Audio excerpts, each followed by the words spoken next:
जय हिंद साथियों। जिस प्रकार साथियों कल आपने अपना टारगेट पूरा कर लिया था, आपने कल की टारगेट में सीखा था कि अम्ल क्या होता है, क्षार क्या होता है, और आपने देखा था दोस्तों कि अम्ल को हम पहचानते कैसे हैं, एक रियल डेफिनेशन देखी थी। और अपने आपने कल की टारगेट में ये भी कंप्लीट कर लिया था कि साथियों सूचक क्या होता है। हम अम्ल को सूचक के माध्यम से और क्षार को भी सूचक के माध्यम से पहचान पा रहे थे।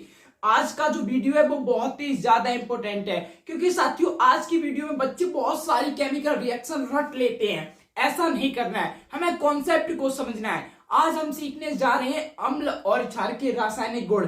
बेसिकली दोस्तों आज हम देखेंगे कि अम्ल के रासायनिक गुण क्या होते हैं। आप जब चैप्टर फर्स्ट को पढ़ते हो तो कभी कभी सोचते होगे साथियों कि अगर कोई धातु या कोई भी एलिमेंट है, कोई भी तत्व है, वो किसी के साथ अभिक्रिया कर रहा है तो इसी का निर्माण क्यों हो रहा है, यानी हमें उत्पाद यही क्यों मिल रहा है। इन सब प्रश्नों के जवाब मिलते हैं आपको सेकंड और थर्ड चैप्टर में। तब आप दोस्तों एक बार फिर से फर्स्ट चैप्टर को पढ़ते हो, तब आपकी जो दिमाग के कॉन्सेप्ट हो जाते हैं बहुत ही ज्यादा मजबूत हो जाते हैं। आप ध्यान नहीं देते हो और आप मतलब कि दोस्तों अभिक्रियाओं को रटने लगते हो, इक्वेशन को रटने लगते हो। आपको रटना नहीं है। अब हम स्टार्ट करते हैं डायरेक्ट हमारा जो आज का टॉपिक है। आज का आपका टारगेट है अम्ल के रासायनिक गुण को सीखना। आज का टारगेट क्या है? अम्ल के रासायनिक गुण को सीखना। देखिए अब दोस्तों क्या होता है अम्ल, आप बताइए। पहले तो अम्ल के बारे में बात की जाए, हम कैसे पहचानेंगे अम्ल। क्या आपको कहानी याद है जो आपने कल के टारगेट में सीखी थी? क्या कि साथियों कहानी ये थी कि एक आर्हीनियस नामक वैज्ञानिक थे। उन्होंने क्या किया, जितने भी अम्ल थे उन्होंने उनको जल में डाला। क्या किया? जल में डाला। अब जैसे ही दोस्तों कोई अम्ल जल में जा रहा था, वो कौन सी तो क्या कर रहा था दोस्तों, हाइड्रोजन आयन दे रहा था। क्या कर रहा था? हाइड्रोजन आयन दे रहा था। ये आपको पता होगा। आज हम सीख रहे हैं कि अम्ल के रासायनिक गुण क्या है। रासायनिक मतलब दोस्तों अंदरूनी गुण देखोगे, ठीक है। देखिए अब साथियों देखिए, अगर आपके पास कोई अम्ल होगा, क्या अगर आपके पास कोई अम्ल है, पहला रासायनिक गुण मैं आपको बताने जा रहा हूं। क्या अगर आपके पास कोई अम्ल है, वो अगर दोस्तों किसी धातु से भी अभिक्रिया कर रहा है, क्या अगर आपके पास कोई अम्ल है और साथियों को किसी धातु के साथ अभिक्रिया कर रहा है, किसके साथ? किसी धातु के साथ अभिक्रिया कर रहा है। अब दोस्तों जैसे ही धातु के साथ अभिक्रिया करेगा तो वह लवण तथा हाइड्रोजन गैस निकालेगा। लवण तथा हाइड्रोजन, उसमें मतलब लवण का निर्माण होगा, हाइड्रोजन गैस का निर्माण होगा। अब हम कैसे जानेंगे कि यही लवण मिलेगा ना? आपको पता होता है कि दोस्तों लवण कौन सा मिलेगा। मैं क्या बताना चाह रहा हूं, मैं ये बताना चाह रहा हूं कि अगर आपके पास कोई अम्ल है, अब वो क्या कर रहा है साथियों, किसी धातु के साथ, मान लीजिए ये अम्ल है और ये किसी धातु के साथ रिएक्ट करेगा। अब जो उत्पाद बनेगा, क्या बनेगा? उत्पाद, वो एक लवण होगा और क्या होगा दोस्तों, एक लवण और हाइड्रोजन गैस के साथ मिलेगा। ये अम्ल इसने किसी धातु के साथ अभिक्रिया करी, तो यहाँ पर दोस्तों ये एक उत्पाद में ये लवण है और ये हाइड्रोजन गैस निकल गई।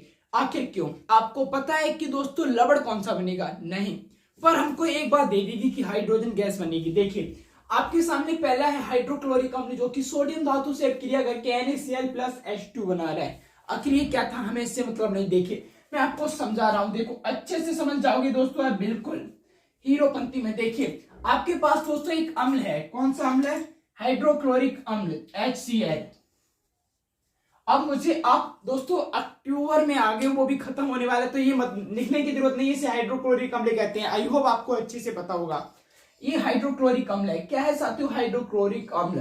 अब आपने पढ़ा है कि जब अम्ल किसी धातु से अभिक्रिया करता है तो क्या बनाता है, तो दोस्तों ये सोडियम धातु के साथ अभिक्रिया कर रहा है। किसके साथ?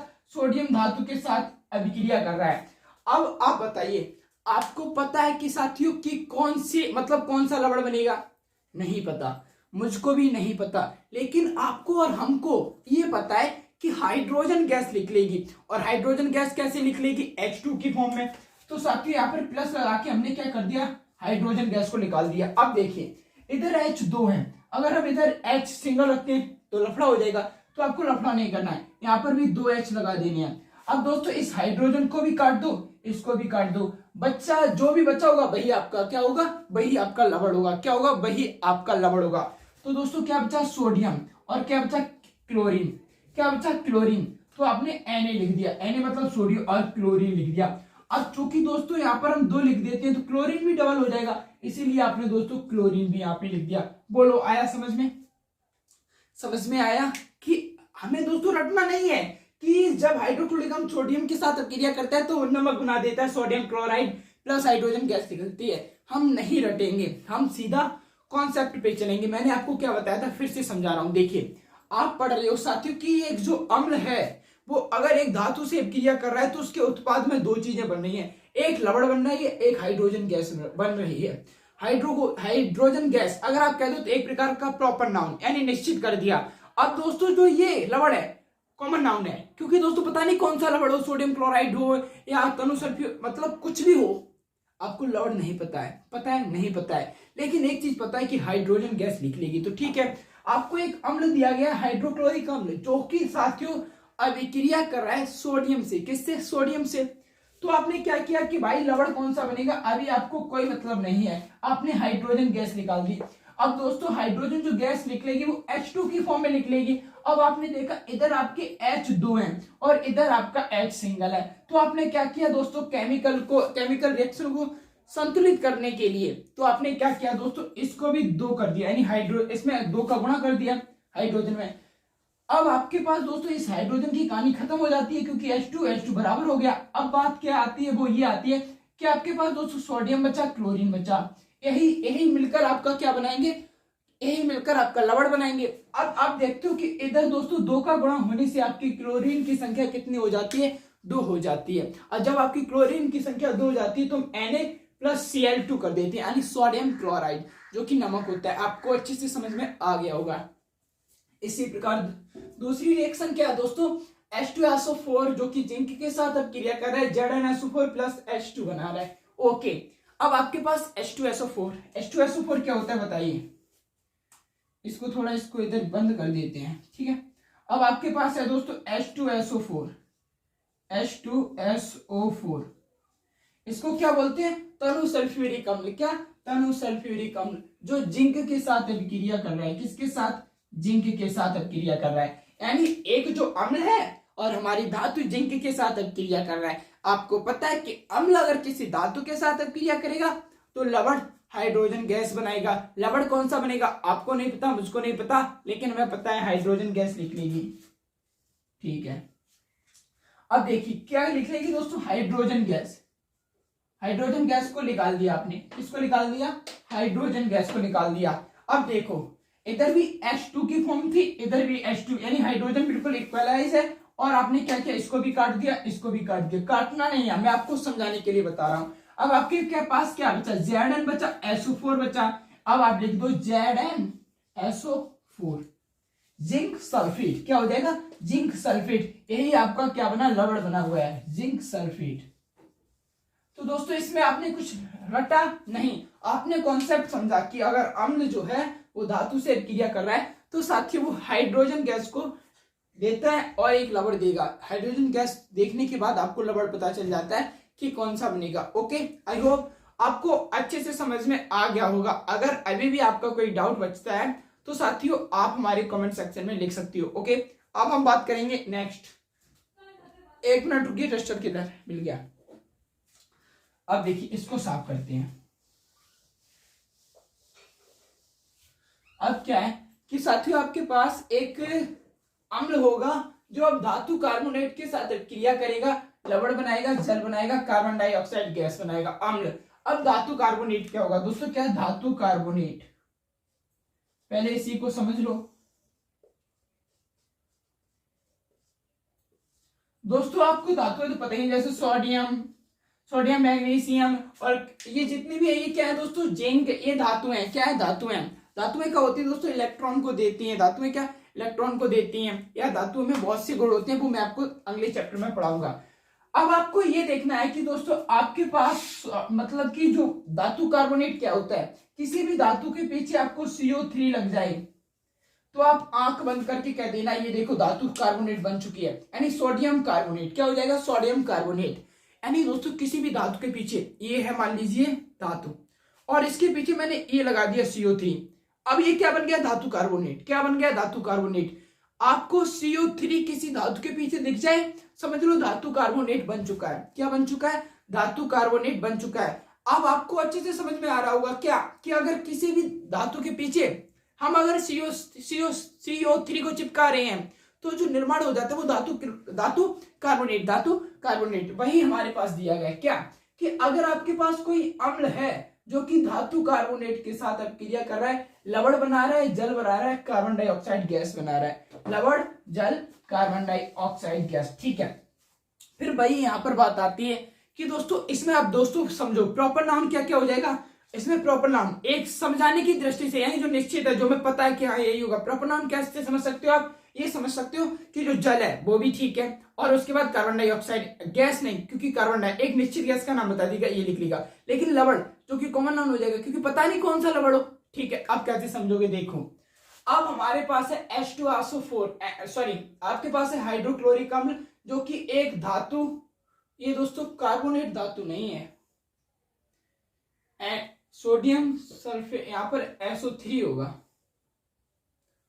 कोई बात नहीं, उसको बाद में देखेंगे। अब देखिए पहले इसको देखिए, आपके पास एक अम्ल है क्या, H2SO4, आपके पास एक अम्ल है क्या, अम्ल H2SO4, ये देखिए आपके पास एक अम्ल है H2SO4। ठीक, अब जो कि दोस्तों H2SO4 कौन सा अम्ल होता है, तनु सल्फ्यूरिक अम्ल, और ये किससे क्रिया करता है, कैल्शियम कार्बोनेट, यानी कैल्शियम एक धातु है और CO3 लग गया तो क्या हो गया, धातु कार्बोनेट। कौन सी धातु कार्बोनेट, कैल्शियम कार्बोनेट। अब आपके पास CaCO3।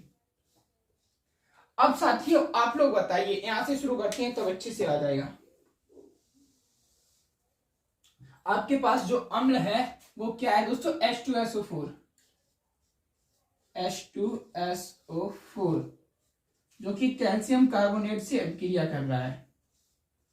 अब बताइए लवण कौन सा बनेगा, आपको पता है, नहीं पता है, मुझको पता है, नहीं पता है, हम दोनों लोगों को, आपको हमको पता है क्या, कि जल लिख लेगा, जल H2O। यहां पर लिखा है कि दोस्तों देखियो लवण जल और कार्बन डाइऑक्साइड गैस बनेगी, कार्बन डाइऑक्साइड गैस बनेगी। अब देखो हम लोग क्या करेंगे, लवण का निर्माण करेंगे। देखो दोस्तों यहाँ पर CO3 है और यहाँ पर भी CO3 है, यानी दोस्तों कार्बोनेट को हम कैंसिल कर देते हैं अभी थोड़ी देर के लिए। ओके, अब देखिए यहाँ पर दोस्तों H2 जो कि किसमें निकल रहा है दोस्तों, H2 की फॉर्म में H2O।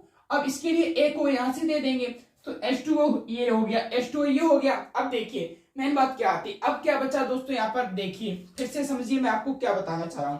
आपके पास H2SO4 क्या है, आपके पास H2SO4 है क्या, तनु सल्फ्यूरिक अम्ल, तनु सल्फ्यूरिक अम्ल। अब ये इसने क्या किया, कैल्शियम कार्बोनेट के साथ अभिक्रिया कर दी, किसके साथ, कैल्शियम कार्बोनेट के साथ अभिक्रिया कर दी, तो इसने क्या बनाया, जल बना लिया और लवण, जल बना दिया, कार्बन डाइऑक्साइड गैस निकाल दी। सॉरी दोस्तों यहाँ पे देखो कार्बन डाइऑक्साइड, ये कार्बन डाइऑक्साइड गैस निकाल दी। अब देखना, देखने की बात ये है वो देखिए, अब आप कैसे समझोगे, थोड़ा सा दिमाग लगा लेना, बिल्कुल लगा देना, अच्छे से समझ में आ जाएगा, कभी भी कोई प्रकार की किसी भी समस्या नहीं होगी। देखिए आपके पास CO3 है, यहाँ पर CO3, यहाँ पर कितना है CO3 और यहाँ पर है CO2। तो दोस्तों देखिए अगर मैं इसको कैंसिल करना चाहूं तो यहाँ पर एक ऑक्सीजन बचेगा, यहाँ पर एक ऑक्सीजन बचेगा ना, या आप ये समझ सकते हो। देखो यहाँ पर CO3 है तो CO यहाँ पर मिल गया, 2 ऑक्सीजन इसके और 3 ऑक्सीजन इसके, यानी ये तीनों खत्म हो गई। समझ में आ गया, फिर से समझ लो दोस्तों, आपके पास C है और O3 है, यानी कार्बोनेट है ये, तो आपके पास C है, C आपको ये मिल गया और 2 ऑक्सीजन यहाँ से मिल गए, 1 ऑक्सीजन जल से मिल गया, तो ये इतना पोर्शन पूरा खत्म हो जाता है, यानी अब दोस्तों आपने इसको खत्म कर दिया। अब आपके पास H2 है, H2 यहाँ पर है, हाँ H2 ये भी खत्म हो गया। अब आपके पास SO4 बचा, कैल्शियम बचा, तो आपका लवण क्या बन जाएगा, CaSO4, CaSO4। देखिए आपका जो लवण बना है वो यही बना है क्या साथियों, CaSO4 कैल्शियम सल्फेट। अब देखिए आपका जो लवण बना है कैल्शियम सल्फेट वही यहाँ पर बना है। अगर मैं दोस्तों आपको यहीं पे डायरेक्ट समझा देता और 3 मिनट में वीडियो खत्म कर देता तो क्या आपको समझ में आता, नहीं आता। उसका रीजन भी यही है कि आपको पहले बताना पड़ेगा, आपको रटना नहीं है। आपने जाना कि दोस्तों अगर आपके पास कोई अम्ल है, वो अगर धातु कार्बोनेट के साथ अभिक्रिया कर रहा है तो आपको अच्छे से पता है, जो आपको निश्चित तौर पे पता है कि एक लवण बनेगा और जल बनता है कार्बन डाइऑक्साइड, लवण और जल कार्बन डाइऑक्साइड, जल और कार्बन डाइऑक्साइड गैस से हम ये पता कर लेते हैं कि हमारे पास लवण कौन सा बनेगा। इस बात को ध्यान रखना दोस्तों, रटने की जरूरत नहीं। हालांकि दोस्तों आपको एग्जाम में सब कुछ बना हुआ आएगा कि तनु सल्फ्यूरिक अम्ल कैल्शियम कार्बोनेट से अभिक्रिया करता है, तो दोस्तों कैल्शियम सल्फेट जल तथा कार्बन डाइऑक्साइड गैस बनाता है। क्यों, तो आपको अगर पूछ दिया जाए ये क्यों होता है तो आपको पता है कि कब कोई अम्ल अगर किसी धातु कार्बोनेट के साथ अभिक्रिया करता है इसलिए ये परिणाम प्राप्त होता है, जो आप लोग ध्यान रखना। और आपको ये इक्वेशन भी समझ में आई होगी। दूसरी इक्वेशन क्या है दोस्तों, यहाँ पर सोडियम ये वाला एग्जाम्पल में कुछ प्रॉब्लम लग रही है मेरे को, फिर भी चलो सॉल्व करते हैं। सोडियम कार्बोनेट होगा दोस्तों, क्या होगा, सोडियम कार्बोनेट। दो कैसे हो गया यहाँ पे सोडियम कार्बोनेट CO3, क्या है, सोडियम कार्बोनेट। अब देखिए, अब इसको सॉल्व कैसे करोगे, इस वाली इक्वेशन को मिटा देते हैं, साफ कर देते हैं। देखिए अब आपके पास है दोस्तों एक अम्ल है जिसका नाम है HCl, क्या, HCl, हाइड्रोक्लोरिक अम्ल। अब जो दोस्तों किस धातु कार्बोनेट के साथ अभिक्रिया कर रहा है, Na2CO3 यानी सोडियम कार्बोनेट, Na2CO3, ठीक है। अब दोस्तों आपको पता है कि लवण कौन सा बनेगा, आपको पता है, नहीं पता है। जब आपको कोई चीज पता नहीं होती है तो आप लोग क्या करो, दूसरी चीज पे जाया करो। आपको ये तो पता है कि जल निकलेगा, जल मतलब H2O और कार्बन डाइऑक्साइड मतलब CO2, तो ठीक है। अब आपने क्या कर दिया साथियों, आपने कर दिया प्लस का, आपने कर दिया जल निकाल दिया H2O, ये सब लिखते चला, ये लिक्विड फॉर्म में होता है, ये आप लोग लिख लेना, ठीक है। और ये कार्बन डाइऑक्साइड। अब देखो हम लोग वही करेंगे, क्या, आपके पास C और O3 यहां पर है, ठीक है। C मिल गया, O2 मिल गया, एक ऑक्सीजन और बची, तो एक ऑक्सीजन यहां से मिल गई। अब आप बताइए इतना पोर्शन खत्म हो गया। फिर से देखिए आप क्या कर रही हो, आप ये जानना चाहते हो कि हमारे पास लवण कैसे मिलेगा। अब देखिए लवण कैसे मिलेगा वो समझाता हूं। देखिए आपको कैसे मिलेगा लवण, आपने पता है दोस्तों यहाँ पर आपको CO3 है और उधर जाके आपको CO3 को निकालना है, तो क्या करोगे, ये आपका देखो कार्बन हो गया, ऑक्सीजन हो गए दो, तो एक C और दो ऑक्सीजन और प्लस एक और, तो ये 3 हो गए, यानी टोटल क्या हो गया CO3, इसको कैंसिल कर दिया।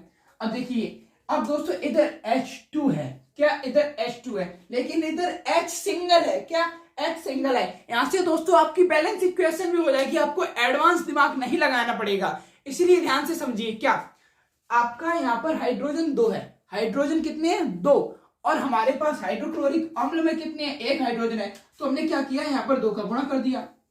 अब इस प्रकार दोस्तों ये पूरा सिस्टम कैंसिल हो गया और यहां से ये कैंसिल हो गया। अब जब आप दोस्तों हाइड्रोजन में 2 का गुणा कर देते हो तो आपकी क्लोरीन ऑटोमेटिक 2 हो जाएगी या नहीं हो जाएगी। अब आपके पास क्या बचा, Na2 और क्या बचा दोस्तों, Cl, Na2Cl2, Na2Cl2। अब आपने क्या किया, Na2Cl2 ये लिख दिया। अब दोस्तों यहां से आपको 2 कॉमन मिल जाएगा, क्या मिल जाएगा, कॉमन, तो आप क्या लिख दोगे 2NaCl, 2NaCl, इसका मतलब सोडियम भी 2 है और क्लोरीन भी 2 है। तो इसी प्रकार हम लोग क्या लिख देंगे साथियों, 2NaCl, क्या, 2NaCl, ओके। आई होप आपको अच्छे से समझ में आया होगा साथियों। अब हम बात करेंगे हमारे अम्ल की, जब वो धातु ऑक्साइड के साथ अभिक्रिया करता है। अब आपने क्या क्या सीख लिया, आपने पहले सीखा था कि कोई हमारे पास अम्ल है जो कि किसी धातु से अभिक्रिया कर रहा है, तो वो लवण बना रहा है और हाइड्रोजन गैस निकाल रहा है। देन आपने ये भी सीखा कि आपके पास एक अम्ल है जो धातु कार्बोनेट का मतलब क्या होता है, यानी किसी भी धातु के पीछे CO3 दिख जाए तो धातु कार्बोनेट, अगर वो उससे अभिक्रिया कर रहा है तो आप जान लेते हो कि हमारे पास लवण बनेगा, जल बनेगा और कार्बन डाइऑक्साइड गैस लिख लेगी। देन इन सब चीजों को सीखने के बाद अब हमारी बात आती है कि आपके पास एक अम्ल है, वो किसी धातु ऑक्साइड से अभिक्रिया कर रहा है तो लवण और जल बना रहा है। ये देखिए अम्ल है, धातु ऑक्साइड से अभिक्रिया कर रहा है, लवण बना रहा है, जल बना रहा है। अब देखिए धातु ऑक्साइड क्या है। अब दोस्तों आपको धातु ऑक्साइड समझनी चाहिए। अभी मैंने आपको सिखाया था क्या, धातु कार्बोनेट। मैंने आपसे कह रहा था दोस्तों, ये मान लीजिए आपके पास धातु है, अगर आपको इस धातु को धातु कार्बोनेट बनाना है तो आपको क्या करना, एक CO3 को लगा देना होगा। जब हम एक CO3 को इस तरीके से लगा देते हैं तो वो धातु कार्बोनेट बन जाती है। अब हम धातु ऑक्साइड को कैसे पहचानेंगे, ये आपके पास एक धातु है, अब आपको सिर्फ ऑक्सीजन का एक परमाणु लगाना है, ऑक्सीजन 1, तो आप इस तरीके से ऑक्सीजन को चिपका दोगे। जब आप इस तरीके से ऑक्सीजन को चिपका देते हो तो वो क्या बन जाता है, धातु ऑक्साइड बन जाता है। धातु ऑक्साइड, जैसे मान लीजिए दोस्तों ये एक धातु है, इसे सोडियम है और ये बीच वाली फिंगर को मैंने चिपका दिया जो कि एक ऑक्सीजन का कार्य कर रही है, तो ये दोनों उंगली चिपकते ही क्या हो गया, धातु ऑक्साइड। क्या बन गया, धातु ऑक्साइड। समझ गए। यानी अब जो धातु ऑक्साइड होगा उसके पीछे क्या लगेगा, O। अब आप जान लो कि किसी भी धातु के पीछे O दिख रहा है तो वो कैसा हो गया, धातु ऑक्साइड। कैसा हो गया, धातु ऑक्साइड। समझ गए, ठीक है। अब हम सीखेंगे क्या कि अम्ल है वो साथियों अगर धातु ऑक्साइड से क्रिया कर रहा है, किससे, धातु ऑक्साइड से, तो वो लवण बना रहा है और जल बना रहा है। क्या, लवण बना रहा है, जल बना रहा है। लवण कौन सा बनेगा आपको नहीं पता, तो देखिए आपके पास हाइड्रोक्लोरिक अम्ल है, क्या दोस्तों, HCl। अब इसने क्या किया दोस्तों, कॉपर ऑक्साइड से क्रिया करी, Cu क्या है, कॉपर, Cu कॉपर। अब O लगा दिया, जैसे ये धातु ऑक्साइड यानी कॉपर ऑक्साइड हो गया, क्या, कॉपर ऑक्साइड यानी धातु ऑक्साइड बन गया।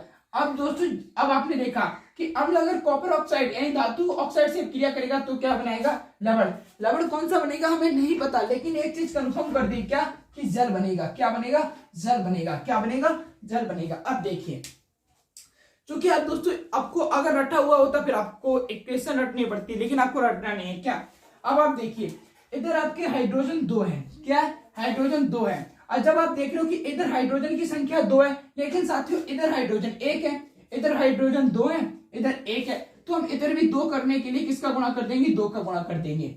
अब आपको पता है कि हाइड्रोजन 2 हो गए, तो आप क्या करो, इसको कैंसिल कर दो और इसको कैंसिल कर दो। एक ऑक्सीजन ये है तो इसको भी कैंसिल कर दो, एक ऑक्सीजन ये, इसको भी कैंसिल कर दिया, ठीक।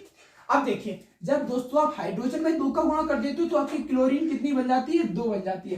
कितनी बन जाती है, 2। अब आप क्या बचा, आपके पास कॉपर बचा, क्लोरीन बचा। क्लोरीन के कितने अणु हैं, 2, तो आप क्या कर दोगे, CuCl2, कॉपर क्लोराइड। क्या बन गया, कॉपर क्लोराइड। CuCl2 का मतलब क्या होता है, कॉपर क्लोराइड। समझ गए, कोई रटने की बात नहीं थी। ओके, अब आपको फिर से समझाता हूं क्या कि दोस्तों आपके पास क्या था, आपके पास एक अम्ल है जिसे हम हाइड्रोक्लोरिक अम्ल कह रहे हैं।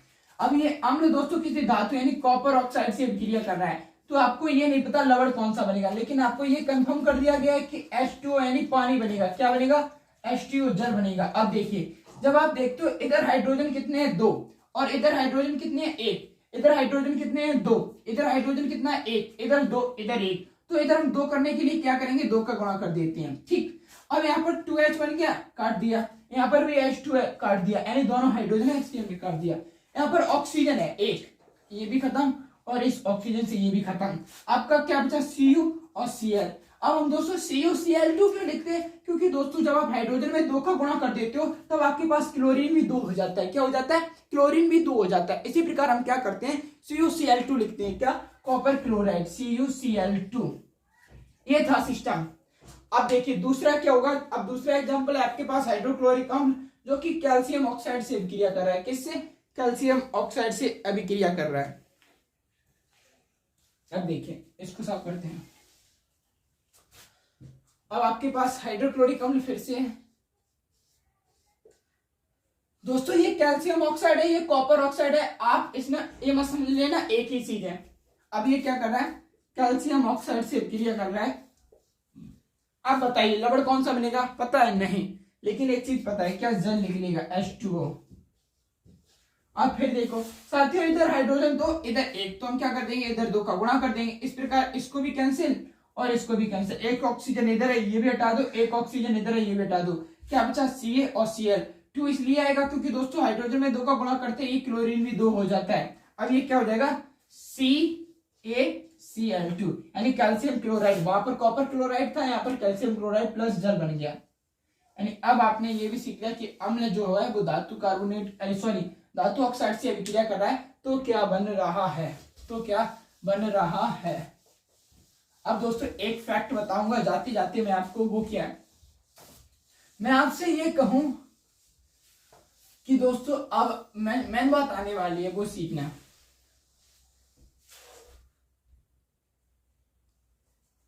अब मैं आपसे क्या कहूं, देखिए मैं आपसे ये कहूं दोस्तों, ये कैल्शियम ऑक्साइड है, इसकी प्रकृति क्षारीय है।